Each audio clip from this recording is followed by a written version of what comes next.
UP PCS 2023 में इनका selection हुआ।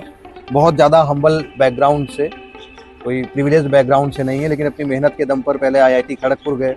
आईआईटी खड़गपुर से निकलने के बाद जॉब करी, जॉब के बाद फिर कोचिंग इंस्टीट्यूट्स में पढ़ाया, फिर अपनी प्रिपरेशन करी। यूपीएससी के मेंस दिए, तीसरा मेंस इस बार दिया है। यूपी पीसीएस 2023 में फिर इनका फाइनल सिलेक्शन हुआ और आगे की तैयारी भी अभी चालू है। तो जैसी फिल्मों में दिखाते हैं उस टाइप की जेल होती है? ऐसा नहीं है, बहुत ही डिफरेंट है। जो लोगों का पर्सपेक्टिव होता है जेल के बारे में, जेल ऐसा होता है, वहाँ जाता है इंसान तो बिल्कुल ही बहुत ही प्रताड़ना किया जाता है, ऐसा कुछ नहीं है। आज के टाइम रियलिटी बहुत ही अलग है। अभी ह्यूमन राइट्स फ्रांस में बहुत ज़्यादा आ गया है। तो जेलों पे आप जाओ तो बहुत सारी सुविधाएं हैं, जो आपको बंदियों को बहुत सारे खाने वगैरह बहुत अच्छा मिलता है। जैसे भी बताते हैं लोग, पहले के लोग बताते हैं मूवीज में खाना अच्छा नहीं मिलता है। इसके अलावा उनके बहुत सारे जैसे हॉस्पिटल वगैरह बहुत अच्छे जेल में होते हैं। मेडिसिन वगैरह आपको फ्री मेडिसिन मिल रही है, और आपको अगर बड़ी बीमारी है तो जेल अपनी तरफ से इलाज भी कराता है। मेरा फिल्म से फोकस था, पार्टी पॉइंट ये था कि फिल्म निकल जाता था। फिल्म निकलने के बाद क्या होता था कि अब एक कॉन्फिडेंस आता है कि कम से कम फिल्म तो निकला। नहीं तो आप अगर 2-3 साल 4 साल की प्रिपरेशन करो, फिल्म से नहीं निकल रहा है तो एक टाइप से डिमोटिवेशन आ जाता है, लोग प्रिपरेशन भी छोड़ देते हैं। नमस्कार दोस्तों, सफलता की कहानियों की इस सीरीज में आज हमारे साथ हैं मुकेश जी। मुकेश जी का जेल सुपरिटेंडेंट में सिलेक्शन हुआ है यूपी पीसीएस के थ्रू। आइए आज इनकी सफलता की कहानी को जानते हैं। नमस्कार मुकेश जी। नमस्कार। कैसे हैं आप? बढ़िया है। थोड़ा सा सर अपने बारे में बताइए। मेरा नाम मुकेश कुमार है। मैं उत्तर प्रदेश में प्रयागराज जिले से हूँ। मेरी जो स्टार्टिंग पढ़ाई हुई है प्रयागराज में हुई है। उसके बाद मैंने अपना ग्रेजुएशन आईआईटी खड़गपुर से किया। 2018 में मैं बीटेक और एमटेक डुअल डिग्री था आईआईटी खड़गपुर से मैंने किया। फिर उसके बाद मैंने जॉब किया 2-3 साल। फिर 2021 से मैंने यूपीएससी का प्रिपरेशन स्टार्ट किया। उस बीच मैं दिल्ली चला गया था और यूपीएससी मैंने 2021 और 2022 का मेंस लिखा। फिर 2023 वाला नहीं लिखा था, 2024 में फिर कभी मेंस लिखा। और ये 2023 का जो यूपी पीसीएस का जो एग्ज़ाम था मैंने पहला अटेम्प्ट दिया था। उसमें मेरा जो सिलेक्शन हुआ है जेल सुपरिटेंडेंट करते हुआ है। अच्छा, तो जो स्कूल एजुकेशन था वो सब प्रयागराज में? हाँ, Prayagraj school, basic school Prayagraj में। अच्छा, उसके बाद फिर आईआईटी खड़गपुर। तो मुकेश जी, एक बड़ा ही क्रिंज क्वेश्चन है जो कई लोगों ने आपसे पूछा भी होगा कि आईआईटी खड़गपुर से बीटेक और एमटेक करने के बाद फिर सिविल सर्विसेज का रुख क्यों अपना है? ये तो बहुत ही क्वेश्चन, बहुत ही पेट क्वेश्चन है, इंटरव्यू वगैरह बहुत पूछते हैं। तो जो एक तो ये है कि आप बीटेक करो, चाहे कोई भी, चाहे बीएससी करो चाहे बीए करो, ये ग्रेजुएशन जब करते हैं हम तो जो 12th के बाद बहुत ज़्यादा हम लोग सोचते नहीं कि फ्यूचर क्या करेंगे। तो मोमेंटम में लोग, जैसे उस टाइम बीटेक बहुत चलता था, मैंने 2013 में आईआईटी का एग्ज़ाम दिया था, तो बीटेक चलता था, मैंने बीटेक किया। उसके बाद मैंने फिर ठीक है जॉब भी करना स्टार्ट किया, पर मुझे ऐसा लगा कि जैसे लाइफ में ना सेटिस्फेक्शन नहीं था। प्राइवेट जॉब में पैसे वगैरह काफ़ी थे। तो जॉब कहाँ पे करी आपने? मैंने पहले टाटा स्टील में कुछ दिन किया और फिर उसके बाद एक कोचिंग इंडस्ट्री में पुणे में महाराष्ट्र चला गया था। वहाँ पे 2 साल लगभग जेईई और नीट वालों को मैंने कोचिंग दिया है। अच्छा, आपने पढ़ाया भी है? तो पैसे वगैरह रहते थे, तो उसमें जो मैं बहुत कम लोगों को इन्फ्लुएंस कर पाता था, जो बच्चे रहते थे। ठीक है, मतलब एक टीचिंग बहुत ही अच्छा प्रोफेशन है, आप बच्चों का फ्यूचर आप सुधार सकते हो, पर मुझे ऐसा लग रहा था कि बहुत ज़्यादा मैं इम्पैक्ट नहीं डाल पा रहा हूँ लोगों पे, लाइफ पे। मैं हेल्प नहीं कर पा रहा हूँ। जैसे मैं अपने यहाँ जब भी आता था तो लोगों की प्रॉब्लम भी देखता था, या तो मैं चाह के भी उनकी हेल्प नहीं कर सकता था। तो मेरा हमेशा एक वो रहता था कि ज़्यादा लोग को मैं इम्पैक्ट कर सकूँ, मैं अपनी जो भी नॉलेज से या फिर अपनी सर्विस से कर सकूँ। तो मैं सिविल सर्विसेज की तरफ चला आया। इसके अलावा और भी बहुत सारे इन्फ्लुएंसेस थे। तो कोरोना टाइम उस टाइम आया था 2020 में 21 में, तो उसी बीच मैंने शिफ्ट कर दिया था सिविल सर्विसेज की तरफ से। और फिर धीरे धीरे 2-3 बार अटेम्प्ट दिया यूपीएससी, और ये पहला जो पीसीएस का अटेम्प्ट था। तो सिविल सर्विसेज में आने के बारे में ग्रेजुएशन के डेट से ही सोच लिया था या जॉब के बाद ही सोचा, जब जॉब में आपको लगा कि यहाँ पर मेरा मन नहीं लग रहा है? ग्रेजुएशन टाइम नहीं सोचा था मैं, बिल्कुल ही इधर मेरा रुझान नहीं था पहले। जब आईआईटी में था तो उस टाइम यही था कि हम जॉब करेंगे। जॉब स्टार्ट भी किया, सब कुछ ठीक ही चल रहा था, पर जॉब जब करना स्टार्ट किया 2-3 साल बाद ऐसा रियलाइजेशन हुआ जो कि सेटिस्फेक्शन नहीं मिल रहा है प्राइवेट जॉब में। तो वहाँ से थोड़ा सा रुख मेरा चेंज हुआ। ये 2020-21 की बात है, वहाँ से हुआ। आईआईटी खड़गपुर में कब गए आप? IIT खड़गपुर में 2013 में एडमिशन लिया। 2013 से 18 मेरा BTech plus MTech 5 year integrated course था। अच्छा, ठीक है। तो जब आप जॉब के बाद आपने सिविल सर्विसेज की सोची तो सेल्फ स्टडी शुरू किया या कोचिंग वगैरह गए? नहीं, मैंने सेल्फ स्टडी किया। पहले तो 1 साल मैं 2021 में पूरा घर पे रहा, तो सेल्फ स्टडी से पूरा मैंने कंप्लीट कर लिया था, जो भी बेसिक वगैरह होता था। तो पहला प्रीलिम्स दिया था मैंने, क्वालिफाई कर लिया था। मेंस भी पहला घर से ही दिया था। फिर दूसरा जब प्रीलिम्स दिया था और उसके बाद जब मेंस देना था तो मैं चला गया था दिल्ली की आंसर राइटिंग के लिए। घर पे अपने से आंसर राइटिंग प्रैक्टिस नहीं हो पाता था, तो मैं दिल्ली चला गया था। तो वहाँ पे मैंने आंसर राइटिंग प्रैक्टिस की 2 महीने।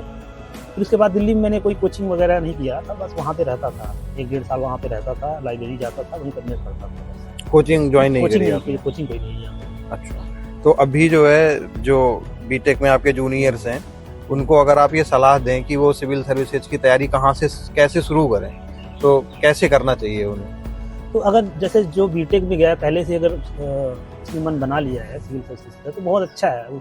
कॉलेज के टाइम से ही स्टार्ट कर सकते हैं, कॉलेज में काफ़ी टाइम मिलता है। और स्टार्ट करने के लिए कोई ऐसा नहीं है कि ऑफलाइन कोचिंग ज्वाइन करना होता है। आजकल बहुत ज़्यादा रिसोर्सेस ऑनलाइन अवेलेबल होते हैं।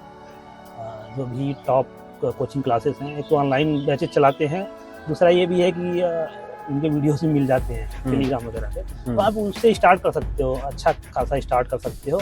बहुत सारे पॉजिटिव पॉइंट ये होते हैं कि आप ऑफलाइन क्लासेस में जैसे आपको फिक्स टाइमिंग पे जाना होता है, आने जाने का बहुत टाइम होता है।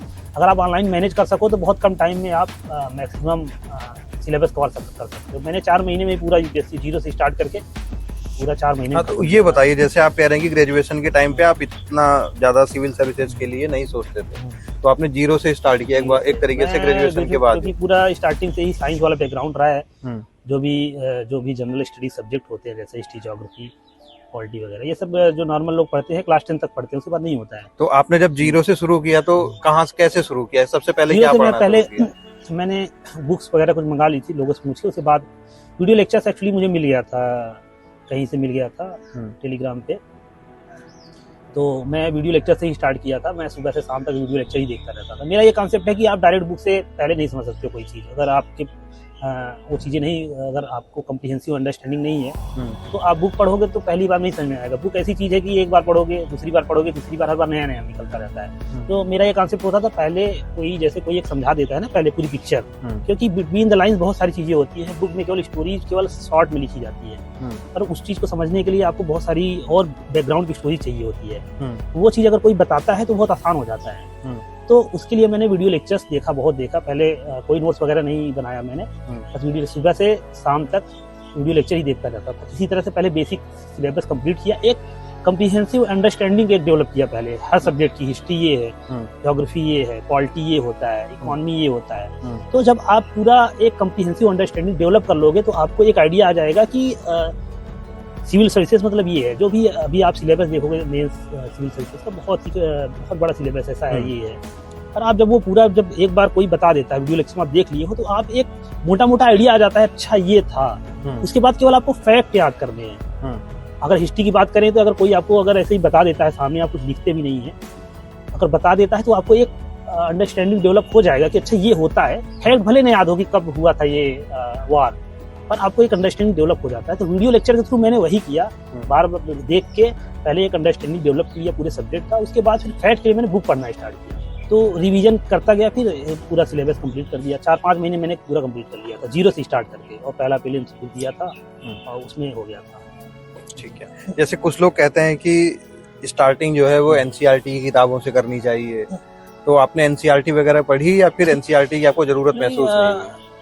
जरूरत महसूस नहीं हुई। जैसे होता क्या है कि लोग बोलते हैं एनसीईआरटी, जैसे जो कोई किसी के पास अगर लंबा टाइम है, ठीक है, जैसे आपने बताया कि कॉलेज डे से ही स्टार्ट करना चाहता है कोई, और बहुत सारे लोग होते हैं, मैंने देखा है, दिल्ली गया था तो वहाँ पे 12th के बाद ही जैसे लोग इधर एडमिशन ले रहे हैं बीए बीएससी में, और इधर स्टार्ट कर दिए प्रिपरेशन आके लाइब्रेरी। तो उन लोग के पास टाइम होता है कि मिनिमम 3-4 साल बाद ही देंगे एग्जाम। तो वो क्या है कि अपना बेसिक स्टार्ट करते हैं एनसीईआरटी वगैरह से धीरे धीरे करके, लेकिन ये थोड़ा सा स्लो प्रोसेस है। और एनसीईआरटी भी बहुत ज़्यादा कम्प्रिहेंसिव नहीं होता है। एनसीईआरटी में ठीक है फैक्ट जो भी है बहुत ही इंपॉर्टेंट फैक्ट है, और उसको भी समझने के लिए बहुत सारी चीज़ें आपको चाहिए। वो पूरा एक टाइप से समरी होता है। तो बेस्ट चीज़ यही होती है कि आप किसी कोचिंग का वीडियो लेक्चर अगर देख लो, कोई अगर कोई टीचर अगर पढ़ा रहा होता है तो वो पूरी उसमें पूरा कवर करता है, वो चीज़ें सारी बुक्स कवर करता है, एनसीईआरटी है और भी जितनी भी बुक्स वगैरह हैं सारे कवर करके वो पढ़ा रहा होता है। तो अगर आप वो पूरा अगर देख लो तो एनसीईआरटी बहुत ही आसान लगेगा आपको। तो एक बार कम्प्रीहेंसिव, मेरा यही कहना है कि शॉर्टकट नहीं, एक कम्प्रीहेंसिव एक बार पूरा आप कर डालो पूरा। मतलब आपके हिसाब से एनसीईआरटी के बगैर भी हाँ, तैयारी शुरू की जा सकती एनसीईआरटी है। वगैरह ऐसा पढ़ा नहीं है, क्योंकि जो लेक्चर्स मैंने किए थे बहुत कम्प्रीहेंसिव था। तो उसके बाद एक आध कुछ वीडियोज आप रेफरेंस के लिए बताएंगे कि कौन सी वीडियोज आप ज्यादा देखते थे, या अच्छा जैसे सब्जेक्ट वाइज हुआ करते थे, जैसे हिस्ट्री का मैंने देखा था, एक प्रतीक नायक करके हैं अकेडमी में, तो उनके जो वीडियो लेक्चर थे बहुत ही कम्प्रीहेंसिव, थोड़ा लंबे लंबे लेक्चर्स होते हैं, ज़्यादा हैं, पर मेरा यही रहता था कि एक बार देखूंगा मैं, कम्प्रीहेंसिव देखूंगा कि पूरी पिक्चर समझ में आ जाए। हालांकि मैं रिवीजन भी करके बार बार देखता था उसको, पर ये था, ये एक ही सोर्स था वो पूरा कम्प्रीहेंसिव समझने के लिए। तो ऐसे ही अलग अलग सब्जेक्ट थे, इकोनॉमी के जैसे मुनाल सर करके हैं, मुनाल पटेल, मुनाल पटेल, तो उनका लेक्चर देखा था मैं। ये सब लेक्चर देखने में थोड़ा टाइम लगेगा करके, पर ये मेरा ये था कि एक बार कम्प्रीहेंसिव, ये इनके लेक्चर में कुछ छूटती नहीं है, ये सब पूरा कवर कर लेते हैं ये टीचर। तो मैंने वो पहले एक बार कर लिया, फिर उसके बाद कोई भी बुक उठाओगे तो बस रिवीजन के लिए है। तो उसके बाद ये नहीं रह जाता कि आप कोई नया चीज मिल रहा है आपको, ऐसा बस उसके बाद केवल फैक्ट आपको याद करना है, तो आप किसी भी बुक से कर सकते हो, ये चीज होता है। तो एक बार अगर आपको शॉर्टकट में करना, शॉर्टकट मतलब कम टाइम में करना है, कम्प्रीहेंसिव करना है, तो यही एक रास्ता है कि आप पहले वीडियो लेक्चर्स देख लो फिर बुक पढ़ो। क्योंकि बुक अगर पहली बार पढ़ोगे तो कम समझ में आता है, दूसरी बार पढ़ोगे वही बुक पढ़ोगे तो आपको लगेगा यार पहली बार नहीं समझ में आया था, ये हर बार नया नया निकलता है। तो इससे अच्छा है कि आप पूरी पिक्चर समझ लो पहले ही, तब बुक पढ़ो, ये चीज होता है, बहुत सारी स्टोरी समझ में आ जाएगी, ये रहता है। फिर वीडियो लेक्चर्स के बाद जो आपने रेफरेंस बुक्स ली, वो सब्जेक्ट वाइज बताएंगे कौन कौन सी बुक्स आपने ज्यादा? ये बहुत वही सारी फेमस बुक्स है, जैसे हिस्ट्री का अगर मैं बात करूं, मॉडर्न हिस्ट्री में स्पेक्ट्रम है, एंशिएंट हिस्ट्री में आर.एस. शर्मा, राजीव अहिर वाली मॉडर्न हिस्ट्री के लिए, लिए, और एंशिएंट में आर.एस. शर्मा चलता है, और सतीश चंद्रा मिडिवल हिस्ट्री जो एनसीईआरटी की बुक है, ये है ऐसी। और बाकी ज्योग्राफी में जैसे एनसीईआरटी से हो जाता है, फिजिकल 11th और 12th की ज्योग्राफी जो है। हाँ, वैसे लेक्चर मैंने किया था, एक सुदर्शन गुर्जर करके हैं, हाँ, वो भी अनअकैडमी के ही है। हाँ, वैसे लेक्चर किसी का भी करिए, सब मैंने अगर देखा है कि सब जितने भी फैकल्टी है अपने हिसाब से बेस्ट ही कराते हैं। ऐसा नहीं होता है कोई फैकल्टी कम ज्यादा करवा रहा होता है, अपने हिसाब से बेस्ट करवा रहा होता है, पूरा कम्प्रीहेंसिव कवर करता है। किसी भी फैकल्टी का आप रिफर कर सकते हो, पर उसको डेडिकेटेड होकर करिए, पूरा कंप्लीट करिए। ऐसा नहीं कि 4-6 लेक्चर करने के बाद आप फिर उस पर वो करो, नहीं समझ में आ रहा है। जैसे ज्योग्राफी में कुछ लोग जीसी लियोंग और माजिद हुसैन के लिए जैसे, हाँ, जीसी लियोंग भी पढ़ सकते हैं आप फिजिकल ज्योग्राफी में, जीसी लियोंग कर सकते हैं। मैं मतलब ये है कि उससे भी हो जाता है, जैसे एनसीईआरटी से भी ज्योग्राफी में हो जाता है, प्रीलिम्स के लिए हो जाता है। पर जीसी लियोंग भी मैंने पढ़ा था ये करके। इंडियन ज्योग्राफी का कोई अलग से खरीदा नहीं था, वो एनसीईआरटी से किया था, ऐसा था। एक्चुअली वीडियो लेक्चर भी जो था उनका, उसी से मैं कर लिया था। और ऐसे ही पॉलिटी के लिए लक्ष्मीकांत ही रिफर किया था, पर लक्ष्मीकांत बहुत अच्छी बुक है, कम्प्रीहेंसिव काफी चीजें दिया है, बहुत मोटी बुक है। पर मैंने लेक्चर जो किया था सिद्धार्थ अरोरा करके, डॉक्टर सिद्धार्थ अरोरा, अच्छा, हाँ, वो एडवोकेट है जो, वो भी अनअकैडमिक फैकल्टी है, तो वो उनका मैंने लेक्चर किया था यूट्यूब पे, ऐसे फ्री में उनका पढ़ा हुआ है लेक्चर, तो पूरा 34-35 घंटे पूरा कंप्लीट कराया, तो उसी से किया था मैं। तो उसको तो 3 बार रिवीजन किया था, फिर उसके बाद ये अपना लक्ष्मीकांत से किया था। और करंट अफेयर्स के लिए, करंट अफेयर्स क्या था कि मेरी आदत थी, मैं डेली न्यूज़पेपर पढ़ता था। कौन सा न्यूज़पेपर? जैसे मेरे पास टैबलेट है, मेरे अपना कोई नोट्स नहीं है वैसे ऑफलाइन में। हाँ। एक टैबलेट है, उसी में सब कुछ है।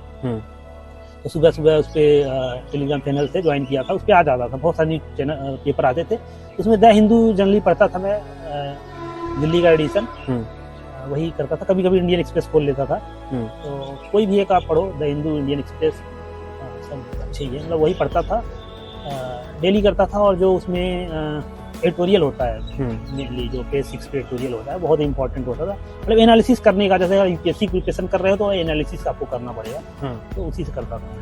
अच्छा, और कोई अलग से मैगजीन वगैरह? नहीं, मैगजीन वैसे नहीं पढ़ता था, लेकिन जब एग्जाम आने वाला होता था, फिल्म का जैसे एग्जाम आने वाला है, तो ये लोग निकालते थे कोचिंग वाले, पीटी जैसे विजन निकालता है, पीटी 365, वाजीराम भी निकालता है, ऐसे तो सारे कोचिंग वाले अपने निकालते हैं, तो उसी से मैं कर लेता था। मैं एक कोचिंग पे रिलाई नहीं करता था, 3-4 कोचिंग का पकड़ता था। मेरे को एक्चुअली ऑनलाइन पढ़ने की आदत थी, तो ऐसा तो है नहीं कि मेरे खरीद लाना पड़ेगा बुक, बस उस पर खोलता था टैबलेट पे, खत्म कर दिया पूरा, ये पढ़ लिया। तो 2-3 कोचिंग का कर लेता था मैं, विजन का भी कर लेता था, वाजीराम का भी कर लेता था, वलियास का भी कर लेता था, ये चीज ऐसा रहता था। तो कम्प्रीहेंसिव करने से ये होता था कि प्लीज मेरा कभी रुकता नहीं था, कैसा भी क्वेश्चन आया हो जाता था, ये रहता था। तो जब आपने प्रिपरेशन स्टार्ट करी तो पहले फोकस क्या था? केवल प्रीलिम्स ही था, या आपने कॉम्प्रिहेंसिव मेंस की तैयारी चालू करी और प्रीलिम्स को नहीं, पहले मेरा प्रीलिम्स ही फोकस था। सबसे पहला मेरा ये फोकस था जब मैंने स्टार्ट किया कि मेरा पहला सिलेबस कंप्लीट हो। बेसिक सिलेबस जब तक कंप्लीट नहीं होगा प्रीलिम्स का या मेंस का? नहीं, प्रीलिम्स का ही। मेंस के लिए कुछ अलग नहीं होता, सेम चीज है प्रीलिम्स में भी। मेंस में क्या है, आंसर राइटिंग बस चलता रहता है। ये रहता है कि आंसर जो आप जो भी नॉलेज आप गेन कर रहे हो उसके थ्रू आप आंसर राइटिंग कर पा रहे हो कि नहीं, बस मेंस में ये अलग होता है। तो ऐसा कुछ अलग प्रीलिम्स और मेंस के लिए अलग नहीं होता। कुछ सब्जेक्ट हैं एथिक्स वगैरह, पर मेनली मेरा ये था नॉलेज गेन करना था, पूरा सब्जेक्ट को समझना था। जितने भी सब्जेक्ट थे, ये कम्प्रीहेंसिव अंडरस्टैंडिंग डेवलप करना था। बिल्कुल, तो वो मेरा पर्पस था। तो मैं पहले यही था कि मैं पहले सिलेबस जल्दी से कंप्लीट करूँ, उसके बाद बहुत सारे रिवीजन करूँ, पूरा नॉलेज मतलब हो जाए पूरा, ये था मेरा पर्पस। तो इससे मेरा प्रीलिम्स तो निकल गया था, अच्छे से निकल जाता था। पर मेंस, इसलिए मेंस में थोड़ा सा मेरा आंसर राइटिंग वाला वो रह गया था। तो जैसे आपने बताया कि लोग जैसे मेंस भी स्टार्ट कर सकते हैं उस टाइम पे, तो उसमें थोड़ा सा मुझे लगता है कंप्रोमाइज हो जाता है कहीं कहीं। तो उसके लिए लंबा टाइम चाहिए कि अगर मेंस का भी आप फोकस करते हो तो आंसर राइटिंग करना स्टार्ट करते हो तो लोगों का प्रीलिम्स रुकने लगता है। मेरा प्रीलिम्स पे फोकस था, पॉजिटिव पॉइंट ये था कि प्रीलिम्स निकल जाता था। प्रीलिम्स निकलने के बाद क्या होता था कि अब एक कॉन्फिडेंस आता है कि कम से कम प्रीलिम्स तो निकला। नहीं तो आप अगर 2-3 साल 4 साल प्रिपरेशन करो, प्रीलिम्स नहीं निकल रहा है तो एक टाइप से डिमोटिवेशन आ जाता है, लोग प्रिपरेशन भी छोड़ देते हैं। ये पॉजिटिव पॉइंट मेरे साथ रहता था। प्रीलिम्स मेन फोकस पहले प्रीलिम्स था, तो प्रीलिम्स निकल जाता था तो फिर मेंस देता था। फिर ये ऐसा है। ठीक है, तो यूपीएससी से फिर यूपी पीसीएस के लिए अलग से प्रिपरेशन, क्योंकि सिलेबस में थोड़ा बहुत तो डिफरेंस है ही है। हाँ, है डिफरेंस। ये एक वो था कि जैसे पहला डिफरेंस ये है कि जो यूपी पीसीएस में यहाँ पे इसके जो प्रीलिम्स भी क्वेश्चन है वो फैक्चुअल पूछे जाते हैं। यूपीएससी में एनालिटिकल होते हैं, प्रीलिम्स में भी क्वेश्चन। एनालिटिकल में अगर वहाँ पे आप फैक्ट नहीं याद है यूपीएससी में, तब भी अगर आपको अंडरस्टैंडिंग है सब्जेक्ट की तो आप कर सकते हो वहाँ पे। यहाँ पे नहीं कर सकते, यहाँ पे डायरेक्ट फैक्ट पूछे जाते हैं। तो ये प्रॉब्लम थोड़ा रहता था। हालांकि मैं देता नहीं था एग्जाम, क्योंकि पेपर देख के ही मुझे लगता था नहीं हो पाएगा। पर ये 2023 वाला मैंने दिया, इसके लिए थोड़ा सा लेकिन यूपीएससी मेरा इतना नॉलेज रहता था, वहाँ प्रीलिम्स नहीं रुकता था। तो यहाँ पे ये था कि जो स्टैटिक वाला पार्ट है वो हो जाएगा, और यहाँ करंट वाला जो बहुत ही अलग पूछा जाता है पीसीएस में। स्टेट वाले में करंट वाला बहुत ही, जैसे स्पोर्ट्स पूछ लिया, यूपीएससी में सब नहीं पूछता। बहुत ही फर्स्ट ये कौन था, फर्स्ट लेडी कौन थी, यहाँ पे पूछा जाता है। यहाँ पर वो बजट के नंबर भी पूछ लेते हैं। नंबर बहुत ही, वही पर बहुत ज्यादा एक स्पेसिफिक डेटा यहाँ पे पूछते हैं। तो ये प्रॉब्लम रहती थी मुझे। तो मैंने फिर क्या किया, 2 हफ्ते ही दिया था केवल। बुक आती है आई दृष्टि, आती है घटना चक्र की, उससे, और एक एरिया करके आती है। मैं दोनों करके कर लिया। और अच्छी बात यह है कि 34 से 35 क्वेश्चन आते हैं करंट के 150 क्वेश्चन में, और वही डिसाइडिंग फैक्टर होता है। तो उससे मेरा हो गया। 2 हफ्ते दिया था मैंने, ज्यादा नहीं दिया। अच्छा, बाकी कुछ एडिशनल कुछ नहीं पड़ा था। और मेंस के लिए? मेंस में क्या था कि मेंस में जैसे जीएस 1, 2, 3, 4 अलाइंड है यूपीएससी से, तो उसमें प्रॉब्लम नहीं है। और पहले ऑप्शनल हुआ करता था यहाँ पे, इस साल से ऑप्शनल हटा के और यूपी स्पेसिफिक जनरल स्टडीज ला दिया, पेपर 5 और 6। तो उसके लिए मुझे थोड़ा सा पढ़ना पड़ा था। तो प्रीलिम्स के बाद मैंने उसमें भी 1.5-2 महीने दिए हैं। तो वो यूपी स्पेसिफिक वाला कहाँ से पढ़ा आपने? यूपी स्पेसिफिक वाला ये पहली बार था, तो ज़्यादा मटेरियल नहीं था। तो स्टार्टिंग में कोचिंग वाले निकाले थे, कुछ वनली आईएएस ने, पीडब्ल्यू ने निकाला था यूपी स्पेसिफिक, तो उससे किया था। इसके बाद दृष्टि वालों ने निकाल दिया था बुक 5-6। घटना चक्र ने उस टाइम इंग्लिश में नहीं निकाला था, हिंदी में निकाला था, तो मैं उससे पढ़ा नहीं था। तो अभी तो काफ़ी मटेरियल आ गए हैं, तो उससे हो जाता है। अच्छा, 5-6 में कोई अलग से नहीं है कुछ। जो जीएस 1, 2, 3, 4 में वही सेम चीजें हैं, बट यूपी का पर्सपेक्टिव से ज्योग्राफी जैसे यहाँ पे जीएस 1 में होता है, तो वहाँ पे भी जीएस 5 में ज्योग्राफी है, बट यूपी के पर्सपेक्टिव पढ़ना है। सब कुछ वही सेम चीज है। तो बेसिकली यूपी स्पेसिफिक पढ़ना होता है जनरल स्टडीज। तो बहुत ज्यादा इफर्ट नहीं देना होता है आपको, बस डेटा फैक्ट वगैरह याद करना है, यूपी स्पेसिफिक चीजें। तो इस पूरी जर्नी में नोट्स के क्या इंपॉर्टेंस है? नोट्स नोट्स बनाते थे या प्रॉपर बनाते थे, या बनाते हैं, कैसे करते हैं? नोट्स का जैसे प्रीलिम्स के लिए मैंने तो नोट्स नहीं बनाया है। नोट्स प्रीलिम्स के लिए मुझे लगता है नोट्स की जरूरत नहीं पड़ती, क्योंकि प्रीलिम्स से जैसे अगर मैं यूपीएससी पर्सपेक्टिव बात करूँ तो बहुत ही ब्रॉड होता है, कुछ भी पूछ लेते हैं वो। तो जब नोट्स बनाते हो आप तो एक लिमिटेड हो जाता है, आपने अपने आप को बांध दिया है कि इतने में पढ़ के आप करते रहोगे, वो कहीं और क्वेश्चन पूछ लेगा। लेकिन मेंस के लिए मुझे लगता है, मुझे रियलाइजेशन होता है, क्योंकि मैंने बनाया नहीं है, 3 मेंस दे चुका हूँ और तीसरा मेंस अभी जो दिया है, तो मुझे यही रियलाइज होता है कि अगर मैं पहली बार मेहनत करके अगर नोट्स बनाया होता अच्छे से तो शायद हेल्प होता, ज़्यादा हेल्प होता। तो मेंस के लिए मुझे लगता है, लेकिन मेंस में तुरंत ही नोट्स नहीं बनाना है। स्टार्टिंग में आपको पहले बहुत सारे टेस्ट सीरीज आप लिखोगे तो एक डेवलप हो जाता है कि नोट्स कैसे बनाना है। तो एक शॉर्ट्स में बनाना होता है, जैसे आप एक पेज में एक चैप्टर कवर कर दे रहे हो तो इस टाइप से बनाना होता है। जितना ज्यादा शॉर्ट हो सके शॉर्ट, उतना क्योंकि ज्यादा। आपको लास्ट टाइम पे मेंस आप देखो, अब जो भी यूपीएससी का हो चाहे पीसीएस का हो, कंटिन्यूअस डेज में होता है, ऐसा नहीं कि आपको टाइम देगा कि आज जैसे ऐसे है कल जीएस 1-2 होगा फर्स्ट टाइम सेकंड टाइम। तो लास्ट टाइम पे जो आप रिवीजन करते हो काफ़ी इंपॉर्टेंट होता है, तो अगर आपका जितना शॉर्ट नोट्स है तो उतना अच्छा आपका लास्ट पे रिवीजन होता है। तो उस टाइप से अगर आप नोट्स प्रिपेयर कर सको तो मेंस में काफ़ी हेल्प मिल सकता है, ये मुझे लगता है। फिल्म्स के लिए लेकिन मुझे नहीं लगता कि मतलब नोट्स बनाना चाहिए, क्योंकि बहुत ज़्यादा लिमिटेड होता है सब। तो यहाँ पर ये तो आपकी तैयारी की जर्नी हो गई, तो जब यूपी पीसीएस में मेंस निकला, इंटरव्यू के लिए आपने क्या खास प्रिपरेशन करी? इंटरव्यू के लिए कुछ खास प्रिपरेशन नहीं था, मतलब इंटरव्यू में मुझे ये चीज़ पता थी, मैं आईटी वगैरह में इंटरव्यू दिया था काफ़ी। तो इंटरव्यू में ऐसा बहुत ज़्यादा बड़ी चीज़ नहीं होती है, आपका मेन मुझे ये पता था कि आपकी पर्सनालिटी टेस्ट होता है, नॉलेज टेस्ट नहीं होता है, तो उसमें डरने की जरूरत नहीं होती है। आप नॉर्मल नेचुरल उसमें जाओ, आप जो भी क्वेश्चन आपसे किया जा रहा है आप एक सलीके से आप सही आंसर दो, आप ज़्यादा बनावटी मत बनो, ये मुझे पता था पहले से ही। तो मैंने कोई ऐसा कुछ प्रिपरेशन नहीं किया था, बस ये था कि इंटरव्यू से 4 दिन पहले मैं इलाहाबाद पहुंचा, एक ही, तो मुझे ये था कि मॉक दे लेता हूँ करके, तो एक ही दिन में 3 मॉक दिए, 3 कोचिंग में ऐसे ही, फिर बस वही मतलब उतना ही है। उसके बाद मैं स्टार्टिंग उसके अलावा अलग से कोई प्रिपरेशन नहीं, मैं डायरेक्ट उसी दिन चला गया था। वो था। तो बोर्ड किसका पड़ा इंटरव्यू में? इंटरव्यू बोर्ड में नाम भूल गया हूँ, तो वो मैंने ध्यान देखा नहीं था, तो वो कहते हैं कि इंटरव्यू अगर लंबा चले तो। हाँ, लंबा चला था जैसे, पर 30 से 35 मिनट चला था मेरा, मतलब बाकी लोग का जैसे। थोड़ा इंटरव्यू का एक्सपीरियंस बताइए अपना। इंटरव्यू बहुत ही ज़्यादा मतलब ऐसा था कि जैसे मुझे लग रहा था नंबर के हिसाब से होगा, तो जैसे 5-6 दिन में था, तो जो मेरा था जो 5वें दिन था, 6 दिन में इंटरव्यू था, तो 5वें था, तो मुझे लग रहा था ऐसा कि मेरा लास्ट में आएगा, यानी बाद में आएगा, क्योंकि रोल नंबर वाइज मेरा नीचे पड़ रहा था। तो उन्होंने ऐसा डिवाइड कर रखा था बोर्ड वाइज, तो मेरा क्या हुआ कि पहले ही दूसरे ही नंबर पड़ गया, अलग अलग बोर्ड से, तो ऐसे पड़ गया। तो मैं बैठा था रात में, बड़े कैजुअली बैठा था, फिर अचानक से नाम पुकारा जाता है, मैं जाता हूँ बिना, मतलब बहुत ही ज़्यादा ये हो गया था, मतलब इतना ज़्यादा प्रिपेयर नहीं था। मैं अंदर घुसता हूँ तो क्वेश्चन भी उन्होंने बहुत ही मतलब कैजुअल टाइप में कि नाम वगैरह नहीं पूछते वहाँ पे आपको नाम बताना भी नहीं होता है, नाम वगैरह। वहाँ पे पहला ही क्वेश्चन का ये था कि अभी आप क्या कर रहे हैं, तो मतलब ये ऐसा क्वेश्चन था कि क्या कर रहे हैं, कि आप, मुझे लगा या तो आप वैसा पूछ रहे हैं कि लाइफ में क्या कर रहे हैं आप, तो बहुत ही कैजुअल टाइप से मतलब स्टार्ट हुआ, और कंफर्ट देने के लिए उन्होंने ऐसा किया। उसके बाद फिर मैं जब बताया, जैसे कॉलेज वगैरह बताया, तो उसके बाद वही चीज़ें स्टार्ट, उसी पे जो आप बता रहे हो आंसर, उसी पे फिर और क्वेश्चन आते जा रहे हैं। बहुत ही फॉर्मल था, बट इतना ऐसा लगा नहीं, मतलब थोड़ा सा उन्होंने कंफर्ट इतना फील करा दिया था।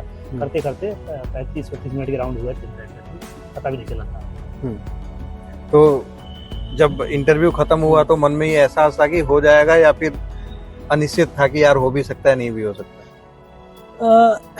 नहीं, इंटरव्यू का जैसे वेटेज कम है यहाँ पे यूपी में, 100 नंबर का ही होता है, तो जो मेन डिसाइडिंग फैक्टर होता है वो मेंस ही होता है। तो इंटरव्यू में बहुत ज़्यादा ऐसा भी वेरी नहीं करता, किसी बहुत ज़्यादा दे दें और किसी बहुत कम, तो वो बहुत ही वर्स्ट ही केस में होता है, किसी को बहुत कम दे देते, तो उतना ज़्यादा डिफरेंस आता नहीं है। तो इंटरव्यू का इतना डर भी नहीं था कि खराब भी जाएगा तो बहुत कम नहीं देंगे। तो जनरली होता है, मैंने देखा है कि 50 से 70-80 के बीच लोग पाते हैं, ये रहता है। किसी कम हो जाता है 40-45, पर वो अगर बहुत ही खराब जाता है तो इतना उसका डर भी नहीं था। और फिर बाकी कॉन्फिडेंस एक जैसे अंदर रहता है तो वो पता चल जाता है। तो जब बाहर निकला तो कॉन्फिडेंस था, क्योंकि बहुत सारे क्वेश्चन उन्होंने लगभग 22 से 23 क्वेश्चन किए थे, और एक सेंस ऑफ सेटिस्फेक्शन जो अंदर से रहता है, क्योंकि जो पूछ रहे थे तो वो जो अगर अंदर घुस के आप किसी टॉपिक के बारे में पूछते हैं तो लगता है कि वो इंटरेस्टेड थे। जैसे मेरे प्रोजेक्ट वगैरह के बारे में पूछ लिए थे कि मेरा जो एमटेक प्रोजेक्ट था, तो वो अच्छा, एमटेक के प्रोजेक्ट के बारे में पूछा, वही पूछ लिए थे। तो जब डीप में घुस के पूछ रहे हैं तो कहीं ना कहीं मुझे लगता है कि वो इंटरेस्टेड थे बहुत सारी चीजें जानने में, और तो वो थोड़ा सा मतलब बाहर निकला तो थोड़ा सा ये था, सेटिस्फेक्शन था कि हाँ ठीक ही गया है। थोड़ा रिजल्ट डे के बारे में बताइए, जब रिजल्ट आया तो उस दिन आप कहाँ थे, कैसे देखा, परिवार का क्या रिएक्शन था? रिजल्ट याद है 22 या 23 तारीख को आया था जनवरी में। तो उस टाइम ये हो रहा था आ जाएगा, क्योंकि डे फिक्स नहीं होता था। तो आने से था 1 आध हफ्ते पहले ही कि आ जाएगा, तो मतलब डेली ही रहता था कि आ जाएगा। तो एक दिन फिर ये हुआ कि आज आ जाएगा, मतलब वो जो गुप्त सोर्सेज होते हैं ना वो आ जाएगा। अब ये होता था कि 5-6 बजे तक आ जाएगा शाम को। अब 5 बज गए, 6 बज गए, 7 बज गए, आया ही नहीं, 8 बज गए, नहीं आया। तो फिर ये हो गया कि अब तो शायद नहीं आया, लेकिन वो एक और सोर्स है, वो टेलीग्राम वाले, वो चलाए रहते हैं मैं चैनल कि आएगा आज ही। तो फिर 8 बज गए, फिर 9 भी बज गए, नहीं आया। फिर कहे चले आराम से कुछ खाने गए, लिट्टी चोखा खाने गया था मैं। तो उसमें कहाँ रहते हैं आप? दिल्ली में ही था। अच्छा, दिल्ली में ही थे। हाँ, करोल बाग में, पटेल नगर में। में। मैं ऐसे लिट्टी चोखा खाने गया था, रोड पे खाने गया था। लिट्टी चोखा हाथ में लिया ही था, तभी आ गया था, रिजल्ट आ गया था। PDF खोला तुरंत, ऐसे ही खोला तो उसी में चेक किया। पहले SDM वाला लिस्ट था, उसमें मेरा नहीं था। दूसरा जेल सुपरिटेंडेंट वाला ही था वो, तो उसमें पहला ही मेरा था। उसके बाद नीचे देखा भी नहीं फिर।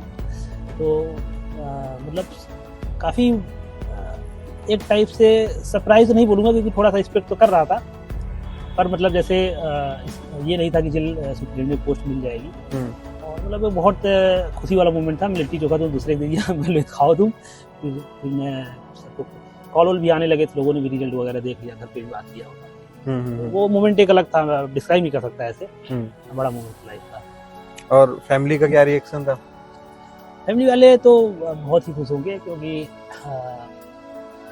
बचपन से ही देखा है उन्होंने मेरी मेहनत को, और ऐसा जो मेरा बैकग्राउंड रहा है बहुत अच्छा, मतलब बहुत ही प्रिविलेज नहीं रहा हूँ स्टार्टिंग से। तो मतलब एक सपना होता है ना, ड्रीम होता है, PCS वगैरह करके तो वो मतलब वो उनकी खुशी का तो कोई वो नहीं था। घर वाले तो बहुत खुश हैं, अभी बहुत खुश रहते हैं। जी जी जी। तो अभी ये ट्रेनिंग आपकी चल रही है, कल कंप्लीट हो जाएगी, तो ट्रेनिंग का थोड़ा सा बताइए, कैसा रहा ये एक्सपीरियंस? तो यहाँ पे ये जेल सुपरिटेंडेंट जो पोस्ट है, ये जेल पुलिस होते हैं। जैसे पुलिस एक बाहर वाली पुलिस होती है, नॉर्मल पुलिस, एक जेल पुलिस होती है। तो यहाँ पे हमको जेल के अंदर का जो भी पूरा सिस्टम होता है वो देखना होता है। और जेल सुपरिटेंडेंट जो होता है वो जेल का मेन हेड ऑफ ऑफिस होता है। उसके अंडर में बहुत सारे अफसर्स होते हैं, जेलर होते हैं, डिप्टी जेलर होते हैं, और हेड वार्डर, वार्डर्स वगैरह होते हैं, सब जेल संभालते हैं। तो हमारी जो यहाँ ट्रेनिंग होती है, संपूर्णानंद जेल ट्रेनिंग इंस्टीट्यूट है, SJTI लखनऊ में, यहाँ पे होती है। ये जहाँ पे बैठे हैं ये अफसर्स हॉस्टल है, आपने देखा होगा, अधिकारी छात्रावास। इसमें जेल सुपरिटेंडेंट और डिप्टी जेलर्स यहाँ पे रहते हैं। और उधर आपने देखा होगा कि वो वहाँ पे क्लासेस वगैरह चलती हैं, और ग्राउंड है वहाँ पे जहाँ पे PT और परेड होती है। यहाँ का रूटीन ऐसा है कि सुबह सुबह PT और परेड होता है। सुबह उठते ही 5 बजे उठ जाना होता है, उसके बाद ग्राउंड में जाना होता है आपको। PT होगा, परेड होगा, 2-2.5 घंटे जो भी होता है, 8 बजे तक के राउंड। उसके बाद आप ब्रेकफास्ट वगैरह करोगे। फिर उसके बाद 10 बजे क्लास होती है, 10 से 4 वही इंस्टीट्यूट पे, 10 से 2 होती है सॉरी। फिर उसके बाद थोड़ा सा आप आओगे, लंच वगैरह करोगे, रेस्ट करोगे। फिर 5 बजे से स्पोर्ट्स होता है, 5 से 6 के राउंड स्पोर्ट्स होता है। फिर उसके बाद रात में यहाँ पे रोल कॉल होती है। जितने भी ऐसे यूनिफॉर्म वाली जॉब होती है तो वहाँ पे रोल कॉल होता है रात में। 8 बजे रोल कॉल होती है, जिसमें सबको प्रेजेंट रहना होता है। तो ये पूरा हमारा रूटीन है। तो रूटीन पूरा ऐसा है कि आप दिन भर बिजी रहोगे आप करके ऐसा। ये पूरा लगभग 9 महीने हो चुके हैं हम लोग, यही पूरा कंप्लीट हो चुका है यहाँ ट्रेनिंग। और उसके बाद पासिंग आउट परेड कल हमारी है, उसके बाद कंप्लीट हो जाएगा यहाँ पे। उसके बाद हमको भेजा जाएगा, अभी 3 महीने का हम लोग का होता है बिहेवियरल ट्रेनिंग होता है। यहाँ पे तो इंस्टीट्यूशनल ट्रेनिंग था, जो भी फिजिकल वगैरह ट्रेनिंग हुई, और क्लासेस यहाँ पे चलती थी। जैसे हमको जेल मैनुअल पढ़ना होता है मेन, और बहुत सारे सब्जेक्ट पढ़ने होते हैं, लॉज वगैरह पढ़ने होते हैं, क्रिमिनल लॉज। पर जेल मैनुअल हमारा एक बहुत ही इम्पोर्टेंट एक आप बोल सकते हो बाइबल टाइप का है, क्योंकि पूरा जो जेल चलता है, जो रूल्स है वो पूरा उस पर ही है। तो यहाँ पे बेसिकली हमको वो सब पढ़ना था। अब हम जाएंगे एक्चुअल ग्राउंड पे, जाएंगे जेल पे। पहले 2 महीने सेंट्रल जेल की ट्रेनिंग करेंगे, 1 महीने डिस्ट्रिक्ट जेल। तो वहाँ पे बिहेवियरल ट्रेनिंग में हमारी होगी, उसके बाद कंप्लीट हो जाएगा, फिर पोस्टिंग होगी। तो पोस्टिंग होगी तब एक्चुअल हमको जो भेजा जाएगा किसी डिस्ट्रिक्ट उसमें। अच्छा, तो ये ट्रेनिंग कितने महीने की थी? यहाँ पे 9 महीने की ट्रेनिंग यहाँ पे थी। ये फिजिकल ट्रेनिंग 9 महीने की है, इसके बाद 3 महीने की बिहेवियरल ट्रेनिंग। वो ट्रेनिंग कहाँ पर होगी?